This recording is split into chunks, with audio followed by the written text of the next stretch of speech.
आमरण अनशन पर हैं, वो परिस्थिति तो सरकार ने ही पैदा किया है ना। पीएमसीएच में प्रैक्टिस करती हैं और उन लोगों को राजा पाकर भेजा जा रहा है। बिहार में चिकित्सा और शिक्षा पूरी तरह से चौपट हो चुका है। सोनू ने पोल खोल दिया और उसके बाद जो रिपोर्ट आया है भारत सरकार की ओर से, उस रिपोर्ट में भी स्पष्ट हो गया कि बुनियादी शिक्षा पूरी तरह से चौपट हो चुका है। नमस्कार, आप देख रहे हैं प्रेस जागरण और प्रेस जागरण में आपका स्वागत है और मैं हूं कुंदन कुमार। गर्दनीबाग में शिक्षा और स्वास्थ्य दोनों बिगड़ा हुआ है। मैं इसलिए कह रहा हूं क्योंकि शिक्षा को लेकर जो एसटीईटी के छात्र हैं, वो जो पास हैं अभ्यर्थी, वहां पे लगातार 8वें दिन से अपना धरना प्रदर्शन देख रहे हैं। आज उन्होंने पकौड़ा छान के अपना जो प्रतिरोध है वो जाहिर किया है। दूसरी तरफ स्वास्थ्य को लेकर जीएनएम की जो छात्राएं हैं 22 दिन से आमरण अनशन पे बैठी हुई हैं, सिर्फ एक हॉस्टल की मांग को लेकर।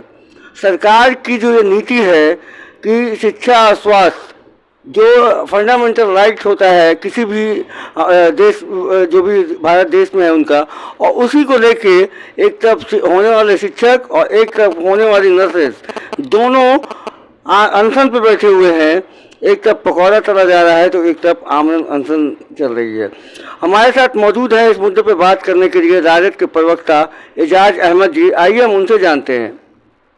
नमस्कार सर। नमस्कार सर, ये आमरण अनशन चल रहा है सर जीएनएम के छात्रों का। वहाँ पे लगभग 22 दिन हो गया है, 10 दिन से भूखी हैं वो, और वहाँ पे कोई सरकार का कोई भी आदमी नहीं जा रहा है उनसे पूछने, ना ही उनकी तबीयत खराब हो रही तो इलाज कैसे चल रहा है। बहुत गुस्से में है सर, क्या कहेंगे? देखिए, सरकार की ओर से पूछने का सवाल कहाँ होता है। जो आज जीएनएम के वहाँ पर लोग धरने पर हैं, आमरण अनशन पर हैं, वो परिस्थिति तो सरकार ने ही पैदा किया है ना। जबकि सभी लोगों को पता है कि वो पीएमसीएच में प्रैक्टिस करती हैं और उन लोगों को राजा पाकर भेजा जा रहा है। राजा पाकर से पीएमसीएच आने और जाने में उन लोगों का जो खर्च होगा वो तो अलग है। उन लोगों को आने जाने में जो असुविधाएं होंगी, और जिस तरह से आप देख रहे हैं कि बिहार में स्थिति बना दिया गया है, वो किसी भी परिस्थितियों में राजा पाकर जा कर के और पटना पीएमसीएच आ कर के वो नहीं दे सकती हैं अपना सेवा।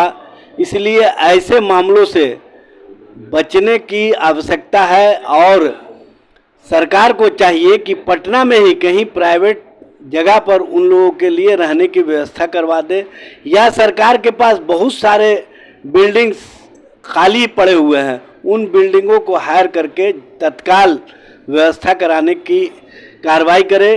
क्योंकि जीएनएम की जो महिलाएं कर्मचारी हैं वो पटना पीएमसीएच में सेवाएं देती हैं, वो मरीज़ों की देखभाल करती हैं। मरीज़ों की देखभाल के लिए उनके पास समय नहीं मिल पा रहा है, जिस कारण आज आप जा कर के देखिए पीएमसीएच में मरीज़ बेहाल होकर के रहते हैं। उनका पूछने वाला कोई नहीं है, क्योंकि ये जो नर्सेज हैं यही उनकी सेवा करते हैं। उनके हर तरह के डॉक्टर्स के अनुपस्थिति में हर तरह के मामले को देखने का काम करती हैं, और इस तरह की परिस्थितियां, इस तरह की स्थितियां बना देना किसी भी दृष्टिकोण से ठीक नहीं है। बिहार में चिकित्सा और शिक्षा पूरी तरह से चौपट हो चुका है। चिकित्सा व्यवस्था तो भगवान भरोसे चल रहा है, और शिक्षा के बारे में क्या कहना है, वो तो सोनू ने पोल खोल दिया और उसके बाद जो रिपोर्ट आया है भारत सरकार की ओर से, उस रिपोर्ट में भी स्पष्ट हो गया कि बुनियादी शिक्षा पूरी तरह से चौपट हो चुका है। 83% बच्चे 5वीं क्लास तक के शिक्षकों के साथ उनका समन्वय नहीं बन पा रहा है। 71% बच्चे 8वीं क्लास के, उनका समन्वय शिक्षकों के साथ नहीं बन पा रहा है। और तीसरी क्लास के 88% बच्चे, उनको शिक्षकों से अट्रैक्शन नहीं हो पा रहा है। तो शिक्षा कहाँ से मजबूत होगा और कहाँ से शिक्षा व्यवस्था मजबूत होगा, इस पर सरकार को सोचना चाहिए। और जो शिक्षक बहाल भी हैं उनको दूसरे कार्यों में लगा दिया जाता है, उनको जनगणना के कार्यों में लगाया जाता है, उनको टीकाकरण के सर्वे के काम में लगाया जाता है, उनको और सारी व्यवस्थाओं में लगाया जाता है। हद तो यह है कि वो खाना बनाने के मिड डे मील कामों में भी लगे रहते हैं। तो यहाँ चिकित्सा व्यवस्था चौपट है, शिक्षा व्यवस्था को मिड डे मील में समाहित कर दिया गया है। इस तरह की व्यवस्था के कारण शिक्षा और स्वास्थ्य दोनों पूरी तरह से चरमरा चुका है।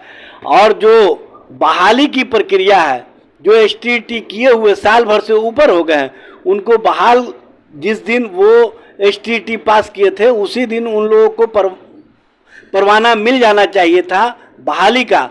लेकिन अफसोस की बात है कि वो धरना और प्रदर्शन के माध्यम से हमेशा सरकार को ध्यान आकृष्ट कराते हैं।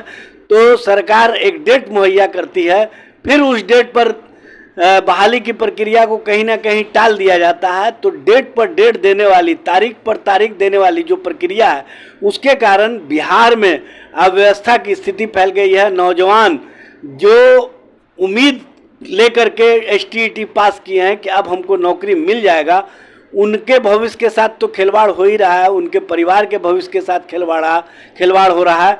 उनकी उम्र सीमा तेज़ी से बढ़ रही है, जिस कारण उनको आगे और भी कंपटीशन एग्ज़ाम में जाने में परेशानियों का सामना करना पड़ रहा है। और वो दूसरे कंपटीशन एग्ज़ाम में इसलिए नहीं जा पाते हैं क्योंकि उनको पता है कि अब बहाली होना ही होना है। तो जब बहाली नहीं हो रहा तो उनके अंदर की क्या बेचैनी होगी, ये समझा जा सकता है। सरकार तो पकौड़ा तलने वाले को गौरव की नज़रों से देखती है, लेकिन उन पकौड़ा तलने वालों के भविष्य के साथ क्या खिलवाड़ हो रहा है, इसको भी देखने का काम करे। ग्रेजुएट बच्चियां चाय का दुकान खोल रही हैं, सरकार उनके लिए कोई नौकरी की व्यवस्था नहीं कर रही। इस तरह की अव्यवस्था के हालात इस राज्य में हो गए हैं, जो नीति आयोग की रिपोर्ट से भी स्पष्ट हो गया कि बिहार में चिकित्सा और शिक्षा पूरी तरह से रसातल में पहुंच गया। जैसा कि आपने सुना कि एजाज अहमद जी ने मांग किया है सरकार से कि जीएनएम की जो छात्राएं हैं उनके लिए अविलंब जो है मुहैया कराया जाए। सरकार की कई ऐसी बिल्डिंगें खाली हैं या प्राइवेट भी ऐसी बिल्डिंग है जहां पे उनको अच्छा सुरक्षा मिल सके और वहां से आसानी से वो पीएमसीएच में जाके अपनी जो सेवा है वो दे पाए।